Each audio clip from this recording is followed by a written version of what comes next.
नमस्कार दोस्तों, स्वागत है आपका A to Z स्टोरीज अद्भुत ऑफिशियल पर। साधु संत फकीर गुरु रहबरों की सदा ही जय जयकार। ये कहानी ऐसे लोगों के लिए है जो जल्द ही लोगों की बातों में आकर अपना लक्ष्य बदल देते हैं और असफल हो जाते हैं, अपना मकसद बदल देते हैं।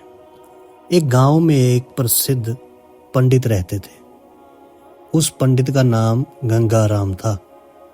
वे पंडित जिस गांव में रहता था, उस गांव के प्रसिद्ध मंदिर में वो पूजा किया करता था। गंगाराम सिर्फ पूजा ही नहीं, बल्कि सभी शादियां व सभी धार्मिक कार्य वही कराता था। गंगाराम इतना प्रसिद्ध था कि आस-पास के सभी गांव में उसकी चर्चा हुआ करती थी और सभी लोग उस पंडित का बहुत आदर किया करते थे। गंगाराम पंडित इतना प्रसिद्ध था कि सभी लोग उन्हीं से अपना धार्मिक कार्य कराने के लिए दूर दूर गांव से बुलाया करते और अच्छा दान भी किया करते थे। एक बार पंडित जी अपने गांव से दूसरे गांव शादी करवाने के लिए गए। वे गांव पंडित जी के गांव से 3-4 गांव छोड़कर था। पंडित जी जब शादी कराने के बाद वहां से लौट रहे थे तो उन्हें एक बकरी भेंट स्वरूप दी गई। गंगाराम बकरी को लेकर पैदल अपने रास्ते धीरे धीरे लौट रहे थे, क्योंकि उनका गांव 4 गांव के बाद था। जिस रास्ते से गंगाराम लौट रहे थे, उस रास्ते पर 4 ठग रहते थे, चोर रहते थे, और वे आने जाने वालों लोगों को लूट लेते थे। जब उन 4 ठगों ने पंडित जी को देखा तो बोलने लगे, आज तो सुबह से कोई नहीं मिला है और हमारे खाने पीने की व्यवस्था भी नहीं हुई। चलो आज हम इस पंडित को ही लूट लेते हैं और इनसे ये बकरी चुरा लेते हैं। किंतु उनमें से एक ठग बोलता है, अगर पंडित जी को हमने मारा तो सारे गांव वाले हमें छोड़ेंगे नहीं और हमें बहुत पाप भी लगेगा। ये चारों ठग पंडित जी से बकरी छुड़ाने के एक नई तरकीब निकालते हैं और चारों ठग अपने अपने काम पर लग जाते हैं। गंगाराम जब पहले गांव पहुंचने वाले होते हैं तो वहां पहला ठग उन्हें मिलता है। यह ठग एक साधारण व्यक्ति की तरह पंडित जी से राम राम करता है और उनके पैर पड़ने के लिए झुकता है, लेकिन वे रुक जाता है और पंडित जी से बोलता है, पंडित जी आप तो बहुत ज्यादा प्रसिद्ध पंडित हैं और लोग आपकी बहुत इज्जत करते हैं, लेकिन ये क्या, आप इस गधे के साथ क्या कर रहे हैं? पहले ठग की बात सुनकर पंडित जी गुस्सा हो जाते हैं और बोलते हैं, अरे मूर्ख, ये गधा नहीं, ये बकरी है, बकरी। लेकिन वे ठग पंडित से कहता है कि ये बकरी नहीं, गधा है, किसी ने आपको बेवकूफ बनाया है। पंडित जी फिर गुस्से से कहते हैं कि तू ही मूर्ख है, ये गधा नहीं बकरी है, और इतना बोलकर पंडित जी आगे निकल जाते हैं। पंडित जी आगे तो निकल गए, लेकिन इस घटना की वजह से पंडित जी के दिमाग में एक हल्का सा भ्रम पैदा हो गया। धीरे धीरे पंडित जी आगे बढ़ ही रहे थे कि वहां दूसरे गांव पहुंचने ही वाले थे कि उन्हें वहां दूसरा ठग मिला, जो कि बिल्कुल साधारण व्यक्ति की तरह वहां खड़ा था। वो दूसरा ठग पंडित जी से राम राम करता है और उनके पैर पड़ने के लिए झुकता है, लेकिन वे भी पहले ठग की तरह रुक जाता है। पंडित जी से उस दूसरे ठग को ऐसे रुकते हुए देखकर पूछते हैं, क्या हुआ, रुक क्यों गए? तो वे बोलता है, पंडित जी आप इस गधे को साथ लेकर क्यों घूम रहे हो? इससे आप खंडित हो जाओगे और लोग आपके बारे में क्या सोचेंगे। इससे बेहतर है, आपके लिए यही है कि आप इस गधे को भगा दें। इस दूसरे ठग की बात सुनकर पंडित जी को बहुत ज्यादा गुस्सा आता है और बोलते हैं, तुम मूर्ख हो, दिखाई नहीं देता, ये बकरी है और तुम बोल रहे हो ये गधा है। दूसरा ठग बोलता है कि पंडित जी आपको किसी ने पागल बना दिया, ये बकरी नहीं, ये तो गधा है और ये आपके साथ रहेगा तो आपकी क्या इज्जत रह जाएगी।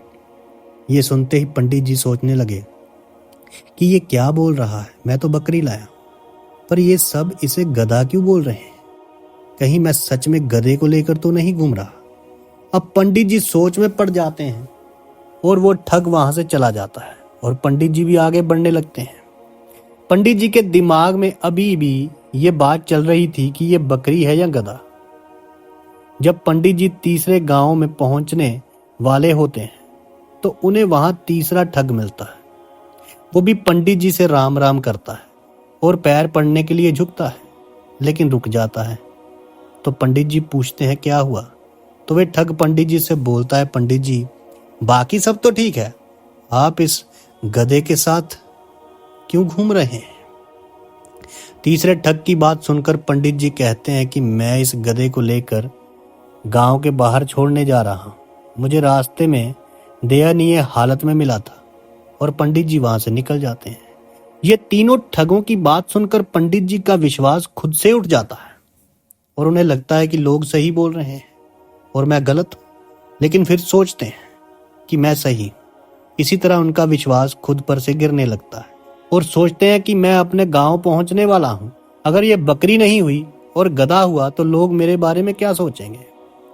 इन्हीं सब विचारों के चलते पंडित जी चौथे गांव पहुंचने वाले होते हैं कि उन्हें चौथा ठग मिलता है और वो भी पंडित जी से राम राम करता है और पैर पड़ने के लिए झुकता है, लेकिन वो भी रुक जाता है।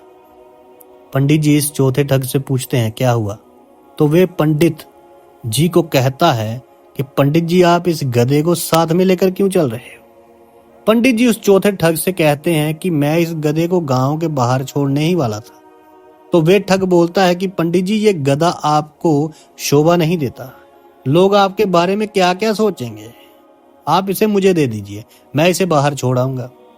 इसी के साथ पंडित जी अपने आप पर विश्वास को खो देते हैं और उस बकरी को गधा समझकर उस ठग को दे देते हैं और अपनी बकरी को छोड़कर आ जाते हैं। उन चारों ठगों की ये तरकीब काम कर जाती है और वे पंडित जी से बकरी छुड़ा लेते हैं और उसे बेचकर पैसा कमा लेते हैं। तुम्हारी आस्था का भी यही हाल होता है। तुम कुछ चढ़ाते हो, वो बेचकर उससे पैसा कमा लेते हैं। इंसानों का भी यही हाल है। कोई भी जरा सा भटकाए तो सही, भटक जाते हैं। स्वयं पर विश्वास नहीं। कोई जरा तारीफ कर दे तो क्या आदमी है, कोई जरा बुरा बोल दे, छेड़ दे तुम्हें, तुम भड़क जाते हो। तुम्हें लोग चला रहे, खुद पर विश्वास डगमगा रहा। हमें खुद पर विश्वास रखना चाहिए। दूसरा व्यक्ति क्या कह रहा है उससे कोई फर्क नहीं पड़ना चाहिए। और यह कैसे हो सकता है? जब तुम खुद को स्वयं को जान लोगे। जब तुमने स्वयं को जान लिया, उस सत्य को जान लिया, तो तुम्हें खुद पर इतना विश्वास हो जाएगा कि कोई चाहकर भी तुम्हें भटकाएगा नहीं और भटका पाएगा भी नहीं। रास्ता भटकाने वाले बहुत लोग मिलेंगे, जैसे पंडित के साथ। उसे खुद पर विश्वास ही नहीं था।